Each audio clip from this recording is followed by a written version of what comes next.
convite. Bom, a reforma tributária é um projeto ali, uma tentativa do Brasil há mais de 40 anos de aperfeiçoar o nosso sistema tributário, que é composto por dezenas de milhares de pequenas normas e chega a ser um dos mais complexos do mundo, gerando um custo ali para o empresário no país que faz com que nós passemos meses trabalhando para pagar esses impostos e meses calculando quanto devemos pagar esses impostos. No entanto, o Amazonas tem um regime diferenciado ali constitucional, o artigo 40 da Constituição confere ali o ato de disposições transitórias confere um tratamento diferenciado tributário para a Zona Franca de Manaus, que, em tese, seria extinto por essa reforma tributária na medida em que o principal imposto que beneficia a Zona Franca de Manaus, que é o Imposto sobre Produtos Industrializados, o IPI, seria extinto na reforma. Então, ao mesmo tempo em que nós precisamos, sim, inclusive o Amazonas também precisa dessa simplificação tributária, a Zona Franca de Manaus hoje funciona de uma forma que poucas pessoas entendem. Nós precisamos pagar dezenas ou centenas de milhares de reais para especialistas na área. As empresas necessitam e qualquer um que queira trabalhar com a Zona Franca de Manaus precisa disso. Nós precisaríamos de um tratamento diferenciado pensado na nova reforma. E o que acontece é que o artigo 92B da reforma tributária até contempla a Zona Franca de Manaus, mas ele diz ali que o tratamento diferenciado a que se refere o artigo 40 e tudo que tem lá no ato de disposições transitórias da Constituição Federal poderá ser aplicado nas seguintes hipóteses. E o termo poderá, que não é uma questão de técnica legislativa, abre ali a margem para que governos ou quem quer que esteja no poder não contemple ali, não dê os devidos benefícios para a Zona Franca de Manaus, ou se decidir contemplar de alguma forma a Zona Franca, abre margem para que esses nossos benefícios se enfraqueçam em relação ao que eles existem, a forma como essa vantagem ali é fornecida ali, é dada, concedida para a Zona Franca de Manaus, para a região ali da Amazônia, não apenas o estado do Amazonas, né? E o pleito da bancada do Amazonas é justamente para que a gente troque esse poderá por um deverá ou um será. E, além disso, nós temos ali algumas propostas alternativas de textos que são mais benéficos para a Zona Franca de Manaus, como um que não contempla a lista de atividades proibidas ou excluídas da Zona Franca de Manaus na própria Constituição, pois isso, embora num primeiro momento possa parecer justo, pode engessar a Zona Franca de Manaus. Quer dizer, se tiver uma lista, deve ser uma lista exclusiva, e não uma lista afirmativa, ao contrário do que o governo demonstrou ali querer ou ter o interesse para fazer. Em reunião na manhã de hoje, a bancada federal do Amazonas e o governador do estado se reuniram com o ministro da Economia. Eu estive presente nessa reunião e nessa reunião ali nós tivemos alguns momentos muito acalorados da bancada do Amazonas, onde fizemos ali a nossa exigência, né, de que não tivéssemos ali o texto da reforma dessa forma e solicitamos que o próprio governo submetesse ali um texto, um substitutivo para o texto atual, com os pleitos ali que contemplam a Zona Franca de Manaus. Deputado, é exatamente nesse ponto, porque assim, até aqui a gente entendeu, né?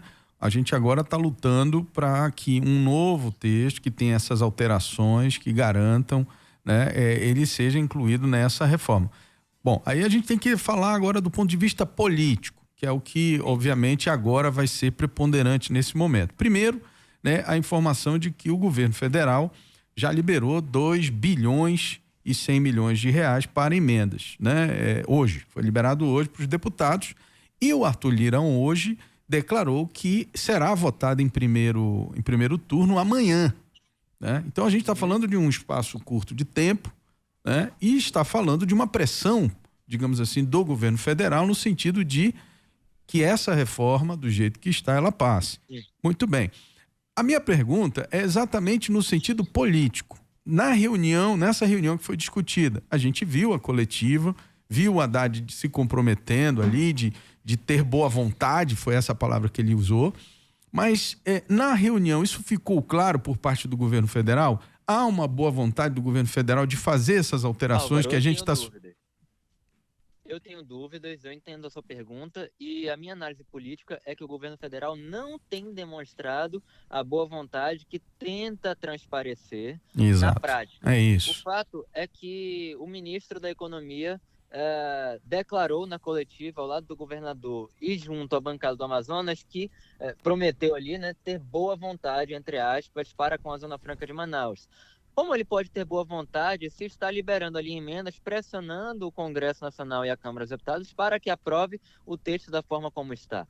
Nós solicitamos ali, eu solicitei, talvez você deve lembrar, no início do ano eu tive várias reuniões com o Bernard Api, que é o secretário especial para a reforma tributária do governo federal, do Ministério da Economia, braço direito de Haddad, que estava inclusive nesta reunião com a bancada federal do Amazonas, e solicitei mais de uma vez que essas alterações, essas questões para contemplar a Zona Franca de Manaus na reforma tributária fossem enviadas pelo próprio governo. Então, junto com a proposta do governo para o relator, eles têm que enviar isso, justamente para que a gente tenha mais força e fica muito mais fácil o próprio governo demonstrar isso e mandar na sua proposta. Mas eles não mandaram até então. É o que eu penso. Então, na minha leitura, o governo tem transparecido ali no seu discurso que apoia a Zona Franca de Manaus, mas na prática não tem feito isso. Nós precisamos de ações mais concretas e precisamos que ainda hoje, ou no máximo amanhã de manhã,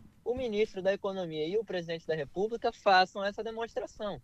Caso contrário, nós temos que acender ali o sinal vermelho. E há uma segunda, há mais duas preocupações aí. Nessa reunião, o ministro da Economia deixou a entender que tentou ali tranquilizar, entre aspas, a bancada, né, dizendo, não, e se passar com alguma imprecisão no Senado a gente corrige. Ocorre que nós não podemos correr o risco de passar a reforma da forma como ela está na Câmara dos Deputados para depois corrigir, porque ela pode ser alterada, depois volta para a Câmara, e aí na Câmara aprova todo o resto da reforma, menos isso, e acabou a Zona Franca. Em tese, a gente vai ter que entrar ali em toda uma discussão do ponto de vista jurídico para suspender a reforma que seria hipoteticamente aprovada, e aí a gente gera, apesar de a gente ter ali alguma convicção de que conseguiríamos suspender isso, caso dessem esse balão, né? A gente suspenderia no Supremo Tribunal Federal,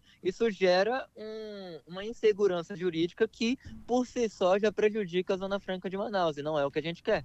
Agora, deputado, já analisando esse ponto de vista político, quando o governo federal ele não insere dentro desse substitutivo da reforma, dentro da PEC 45, porque era 110, era 45, agora está no substitutivo da 45, a gente percebe que ele está, tanto o Lula como o Haddad, eles estão tentando ali manter também os celeiros eleitorais, porque hoje quem mais briga, quem sempre hoje e sempre mais brigou com a Zona Franca de Manaus é a Fiesp, é a Federação das Indústrias de São Paulo. E Lula, dentro da capital e da região metropolitana de São Paulo, ele venceu as eleições no ano passado. Eu estou falando aqui do ponto de vista político, tá? Eu não estou entrando no ponto de vista técnico, econômico, porque isso a gente já falou ali no bloco anterior com o Bosco Saraiva. Mas quando ele se propõe a não colocar a Zona Franca de Manaus no Amazonas, onde ele, em Manaus, teve ali 45%, né, Álvaro? 45% dos votos, ele está pensando ali no celeiro eleitoral dele, a gente não pode esquecer disso, que a Fiesp é contrária à Zona Franca de Manaus, e a Fiesp foi o que mais ali apoiou o Lula dentro da capital. Se não fosse a Fiesp, ali, quando a Fiesp escolhe um presidente, geralmente o presidente ali sai vencedor dentro da capital paulista. Então, ele não quis brigar com São Paulo. Isso aí não estou passando pano para Lula nem para Haddad, não. Estou vendo aqui a análise bem política da coisa. Ele não quis brigar com São Paulo quando ele não colocou a Zona Franca de Manaus. Só que o que acontece? A Haddad, ele vai brigar com o Amazonas. Né? Sim, mas a Amazonas, eu estou falando do ponto de vista político. Só que ele não vai brigar só com o Amazonas, vai brigar com o mundo, né?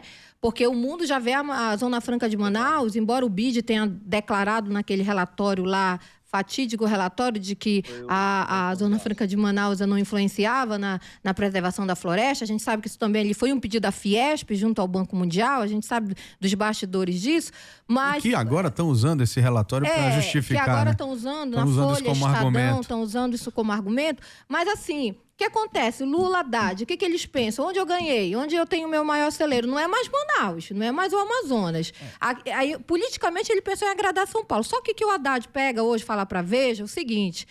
de fato, a gente não inseriu a Zona Franca de Manaus, mas precisamos entender que a Zona Franca de Manaus protege a floresta e agora já não é uma cobrança só do Amazônia. Papo, gente. Deixa eu só terminar rapidinho. Agora é uma cobrança do mundo para que a gente mantenha os benefícios da Zona Franca de Manaus. Então, ele faz o quê? Ele se livra, ele diz, olha, eu não coloquei isso no texto do governo, mas eu tenho uma cobrança mundial em cima da Amazônia. Então, ele pega, fica bem com São Paulo, uma vez que ele não colocou no material original, numa matriz, e aí fica bem agora com a Amazônia, dizendo para o governador Wilson Lima que ele vai fazer essa matéria, essa redação conciliatória, né? Então, vamos entender o cenário político de tudo. Olha, Paula, para a gente entender mais ainda o cenário político, é preciso relembrar que o ministro da Economia, Fernando Haddad, é de São Paulo, é inclusive um potencial candidato a prefeito. Também, pesa muito. O Bernard Api, secretário especial da reforma tributária, foi quem redigiu, ajudou a redigir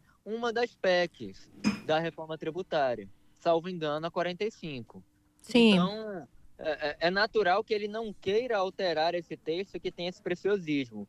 Mas a bancada federal do Amazonas não pode tolerar isso e nós precisamos deixar muito claro para a população que esse é um momento em que todos nós precisamos pressionar, não só os nossos representantes da bancada federal, dos senadores, mas todos os representantes e todo mundo que a gente tiver o apoio no Norte, Nordeste e Centro-Oeste para impedir que a Zona Franca de Manaus seja prejudicada. Agora, deputado, eu queria colocar uma questão política aqui, porque o que o senhor está levantando aqui, na verdade, é que o governo está fazendo uma espécie de estelionato com o Amazonas, né?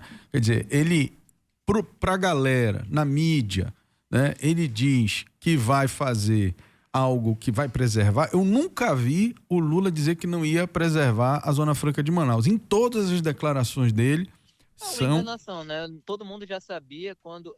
Eu acho que a maior parte da população e quem votou no Lula não votou porque prefere necessariamente ele como presidente, mas sim porque preferia ele em relação ao Bolsonaro. Essa foi uma eleição ali de rejeições. Então, boa parte de quem votou no Bolsonaro e quem votou no Lula votou por não querer um ou outro. E todo mundo já sabia, inclusive quem votou no Lula, que o Lula tem um perfil ali como diz Ciro Gomes, um encantador de cobras, né? Ele costuma lançar ali o feitiço dele, costuma mentir. Mas, enfim... Bolsonaro fazia isso muito no ano passado. Mas dizia ele não está acabando com a Zona Franca, Ele disse que ia mexer no decreto de IPI, aí na madrugada... Mas ele não está acabando com a Zona Franca, Paulo. Quem está acabando é o Lula.